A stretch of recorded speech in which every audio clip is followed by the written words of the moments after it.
Welcome to South Park City Museum, a 19th century mining boomtown in 21st century Colorado. Hello, my name is Erin Pulsifer, and I am the curator at South Park City Museum. In today's video, I'm going to take you on a virtual tour of the South Park Sentinel and tell you the story of a real-life murder mystery tied to the building. Before we get started, please take just a moment to subscribe to our channel. It helps us out very much, and if you hit the notification bell, you'll never miss a thing. We post new videos on the first Friday of every month. And now, let's visit the South Park Sentinel.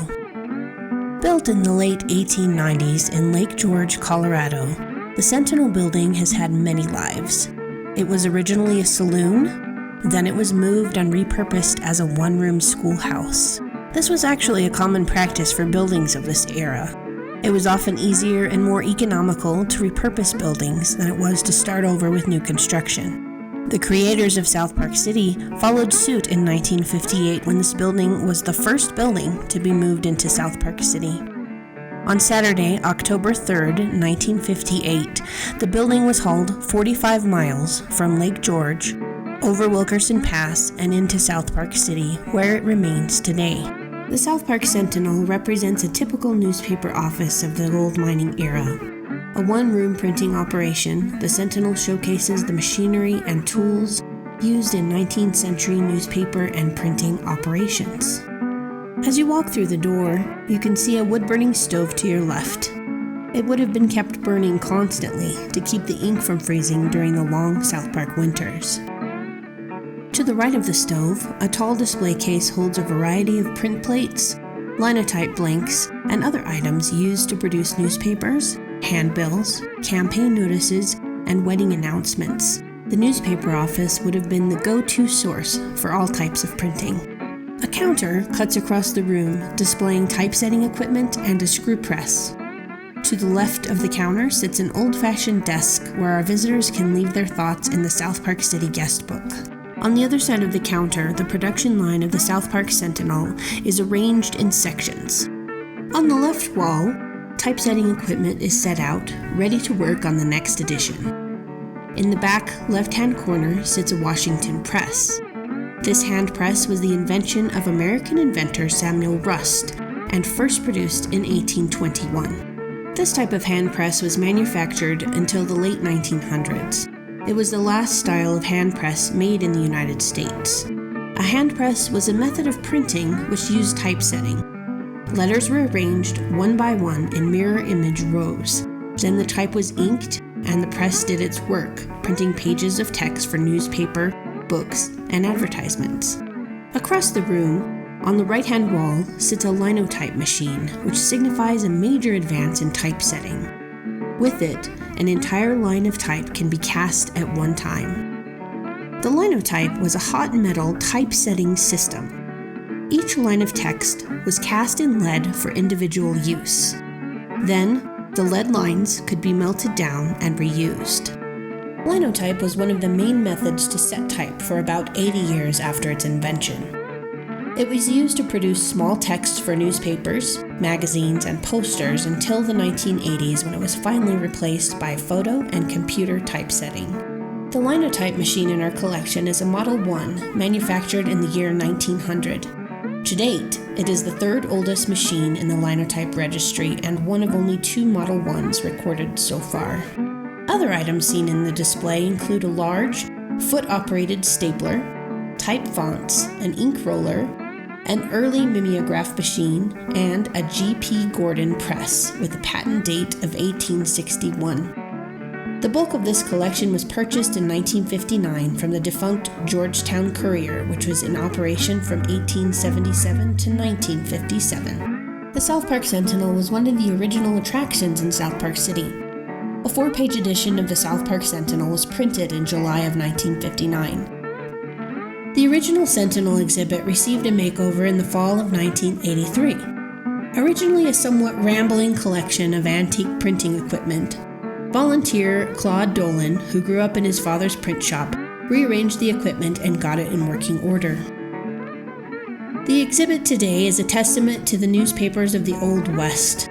There has been a working newspaper in Fairplay for almost 150 years. Journalism was not an easy profession back then. Delays of printing material due to storms and equipment breakdowns caused many sleepless nights for editors. Sometimes it was necessary to print on the back of old handbills or brown wrapping paper. The town newspaper was one of the most important elements of frontier life. No radio or television gave out the news as it was happening.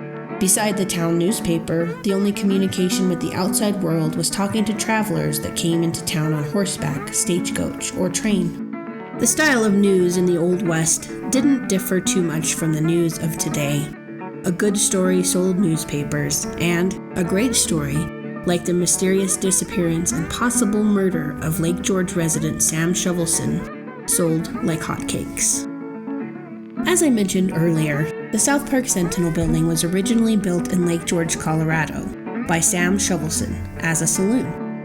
In the year 1900, there were 2 saloons in operation, one on each side of the South Platte River.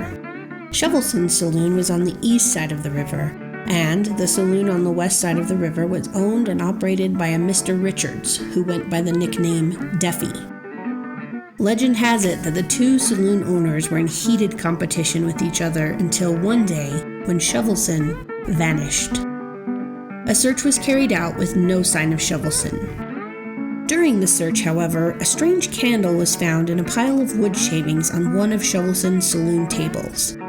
It appeared as if someone had hoped that the candle would burn down and ignite the shavings, perhaps even setting fire to the whole saloon. However, the candle had burned out before it got low enough to cause any damage. Mr. Richards and his adopted son Benny were questioned about the disappearance to no avail. They were the main suspects due to their rivalry with Shovelson. There was no real evidence of foul play, aside from the rigged candle and wood shavings, but no proof as to who had set up the failed ignition device. So Shovelson's saloon sat abandoned for years.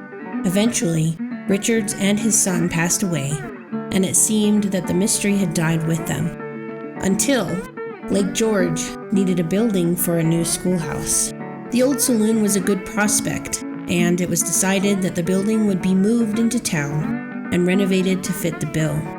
When the building was moved, a skeleton was discovered underneath the floor of the saloon. It was concluded that the skeleton was the remains of Sam Shovelson, who had been there under the floor of his saloon all along. The skeleton was laid to rest, and the building was moved closer to town, where it served as a one-room schoolhouse for the children of Lake George. It was moved one last time to South Park City in 1958. If you would like to see the South Park Sentinel in person, South Park City Museum is open from May 15th to October 15th every year. The museum welcomes visitors from all over the world. As a nonprofit organization, South Park City survives on the proceeds from ticket sales and private donations. If you'd like to contribute, the link to our donation page is below. Your donation will be put to work maintaining these historic buildings and will help conserve over 60,000 artifacts. So what do you think of the skeleton under the floorboards? Do you think it was foul play? What other topics would you like to see covered on this channel? Let us know in the comments. We'd love to hear from you. Thanks for joining us. If you enjoyed this video, please consider giving us a thumbs up. We'll see you next time.